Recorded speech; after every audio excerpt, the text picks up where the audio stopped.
ওল্ডহ্যামের outer স্কুলের উদ্যোগে অনুষ্ঠিত হলো দিনব্যাপী ম্যানচেস্টার ইউনিভার্সিটি কাপ। নতুন প্রজন্মের মাঝে কাবাডি খেলা জনপ্রিয় করার লক্ষ্যে ওল্ডহ্যামে একটি কাবাডি একাডেমি খোলার কথা জানান আয়োজকরা। বিস্তারিত জানাচ্ছেন আমাদের নর্থ ইংল্যান্ডের বিশেষ প্রতিনিধি Syed Sadek Ahmed.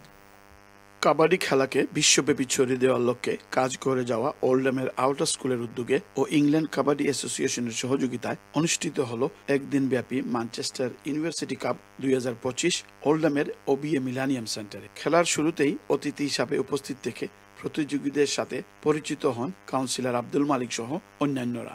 Manchester, Cambridge, King's college London ও ইয়র্ক সহ 6টি ইউনিভার্সিটি পুরুষ টিম ও 3টি মহিলা টিম অংশগ্রহণ করে এই আয়োজনে।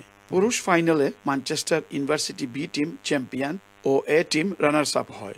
মহিলাদের ফাইনালে ম্যানচেস্টার ইউনিভার্সিটি টিম চ্যাম্পিয়ন হয়। আয়োজকদের মধ্যে উপস্থিত ছিলেন মইনুল ইসলাম, মুরাদ চৌধুরী, মাহবুবুর রহমান ও জাহুর হোসেন।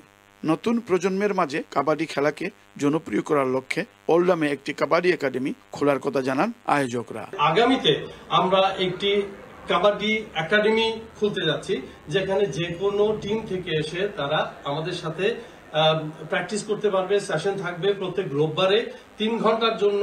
এই একাডেমির যে সেশনটা হবে সেটা সবার জন্য খোলা থাকবে। ভবিষ্যতে সব ধরনের সহযোগিতার কথা জানান কাউন্সিলর আব্দুল মালিক। খুব আনন্দিত যে আজকে যে টুর্নামেন্ট যেটা হয়েছে হোস্ট করতে পারছি আজকে আমরা ওবিএ মিলেনিয়াম সেন্টারও। আমি আশা করবো আগে দিয়েও তারা আরো বড়ভাবে অনুষ্ঠান করুক। Syed Sadek Ahmed, channel S news, Oldham, Greater Manchester.